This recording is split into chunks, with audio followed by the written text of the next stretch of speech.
قصة النهاردة لا من وحي خيال المؤلف ولا جزء من رواية. بطلها جيفري إبستين اللي بدأ حياته مدرس بسيط، وبعد كده مرة واحدة بقى من أغنياء العالم، وعنده علاقات برؤساء دول والسياسيين ونجوم أوسكار وأغنى أغنياء العالم كله. والمكان اللي كان بيقابل فيه الناس المهمة دي كان لازم يكون مكان مميز، والأهم إنه كان لازم يكون بعيد عن عيون الناس، وده عشان الخصوصية. أمال أنت فاكر إيه؟ والمكان هو جزيرة وسط البحر الكاريبي، واللي كان بيمارس فيه هو وضيوفه أبشع أنواع الجرائم، وأقلهم هي جريمة استغلال القاصرات، وأبشعها هي أكل لحوم البشر وشرب دماء الأطفال، واللي كانت طقوس لعبادة الشيطان. فقبل ما نبدأ القصة ما تنساش تعمل لايك واشتراك في القناة واكتب لي رأيك في الكومنتات. اتولد سنة 1953 في عيلة يهودية بسيطة في نيويورك. كان لازم يطلع كده بصراحة، وكان بيحب الفيزياء وهو كان شاطر جدا بصراحة. وبعد ما خلص المدرسة دخل الجامعة لكن ما كملش، بس بسبب شطارته قدر يتعين في مدرسة ديالتون مع انه معهوش شهادة في منهاتن في نيويورك. ودي مش اي مدرسة، دي مدرسة ولاد اكبر ناس في البلد، سياسيين تقال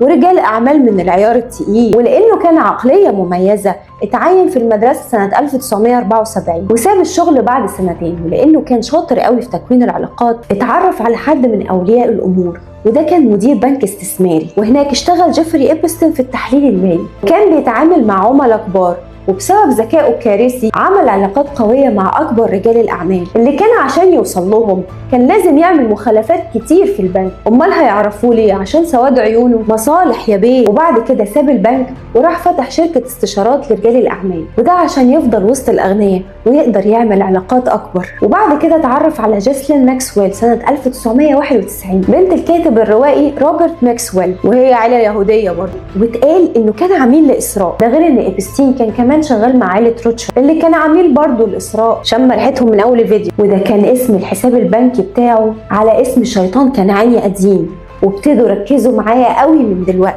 والشيطان ده كانوا بيعبدوه العبرانيين زمان، اللي هو بعل بالعربي. هم كانوا بيعتبروه إله كنعاني للخصوبة والعواصف، وتحول في المعتقدات الإبراهيمية اللي هي اليهودية والمسيحية، وكانوا بيعتبروه سيد الأبلسة. والشيطان ده أصوله في مدينة عقرون القديمة اللي هي منطقة فلسطين القديمة، وكانوا بيعبدوه كأنه إله للطب. وبعد نزول الإسلام اتعرفت الحقيقة أو الناس فاقوا إن هو عبارة عن تجسيد للشيطان اللي هو إبليس أو لوسيفر.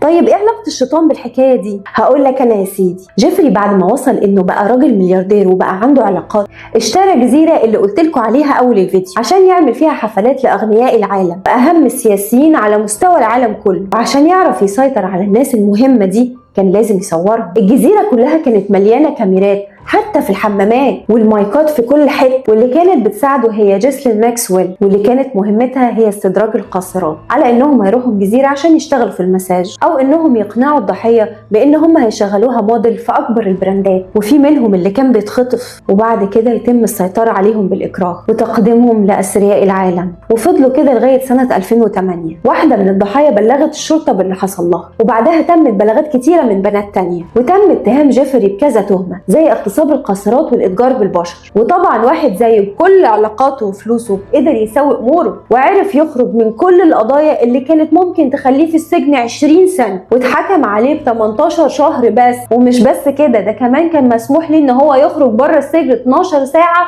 ويرجع يروح ينام في السويت بتاعه. امال انت فاكر ايه؟ هينام مع المجرمين وكده ولا ايه؟ اقول لك الكبيره كمان، هو كان محكوم عليه ب 18 شهر. هو لما كمل 13 شهر قال له كفايه بقى انا زهقت فخرجوه بعد 13 شهر بس، ويا ريته كان حتى مسجون، ورجع يكمل حياته تاني عادي خالص. ورجع على الجزيره تاني اللي بيسموها جزيره البيدوفيليا، وفضل يقدم الاطفال لشويه مرضى، وهو متاكد هو وضيوفه ان هم اكبر من ان هم يتفتحوا. وده طبعا خلى الراي العام يثور على الحكومه، ورجع اتقبض عليه تاني في 2017. وقبل يوم المحاكمه بيوم دخلوا عليه الزنزانه لقوه منتحر. وطبعا انتحاره ده كان شيء مريب، لان المفروض كان في امن يبص عليه كل نص ساعه، وفي كاميرات مراقبه، حتى كان في واحد معاه في الزنزانه، بس خرجوه قبلها عشان جيفري يبقى لوحده. والكاميرات لقوها عطلانه كلها في يوم الوفاه بس. يا سبحان الله. والامن ما بصش عليه كل نص ساعه، واتقال ان ده خلل اداري. يا سبحان الله برضه. وتحليلات كتيره قالت بعد كل الملبسات دي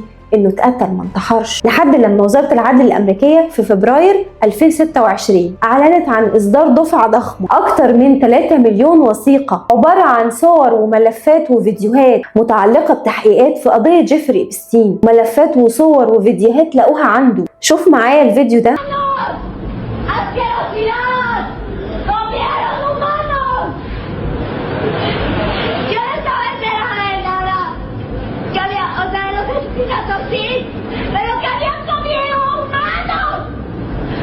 في سنة 2009 عارضة الأزياء المشهورة دي قالت إن هم قتلوا صحابي كلهم وكلوهم، وده كان وهي في حالة هستيرية. قالوا على البنت دي إنها مجنونة واختفت تماما ومحدش قدر يعرف لها طريق. واتقال في الوثائق المنشورة دلوقتي إن هم كانوا بيخطفوا الأطفال، وده عشان يقدموها قرابين، وده عشان يفتحوا بوابات. فكان لازم يقتلوا أطفال بمساعدة الأطفال، وبعد ما يقتلوا بعض يشربوا دم بعض. What do you mean sacrifice and eat the baby? So we killed the baby and eat it. That's true, Gabriel. And we dance with the skull. What? We dance with the skull in the church. What skull?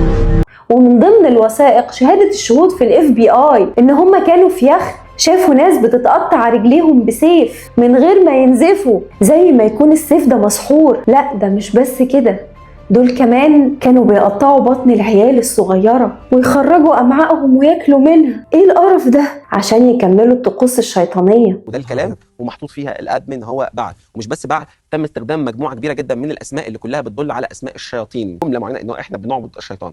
زي ما انا قلت طقوس معموله لغرض واحد بس، تقديم حاجات من دي عشان يحصل على النفوذ والمال. اللي مش عارف هما بيعملوا كده ليه؟ في اعتقاد عند عبدة الشيطان ان هما لما يشربوا دم الاطفال هيفضلوا شباب لان ده اكسير الحياة. طب ما هو جيفري مات اهو، ما نفعهوش ليه اكسير الحياة؟ وده لان في اعتقادهم ان هو اللي هيقدر يديهم النفوذ والقوة والمال والمتعة، فلازم يكونوا عبيد ليه. واللي انا عايزة اقوله ان الكل ظالم نهاية، وهو جيفري مات وراح للاله الحقيقي. ولو في حاجة نطلع بيها من القصة المعفنة دي هي انك تاخد لحظة للتفكير وتفكر ان حياتك دي رحلة، الوحش بيعدي والحلو بيعدي، وانها ممر بنمشيه كلنا. كنت مالك الارض بنفوذها او كنت شخص بسيط وطيب وبتتقي الله في نفسك وفي الناس. اللي بيزرع خير بيلاقيه، واللي بيزرع شر بيلاقيه، دنيا واخره. وبس كده. ما تنساش تعمل لايك واشتراك في القناه، وما تنساش تسيب لي رايك في الكومنتات.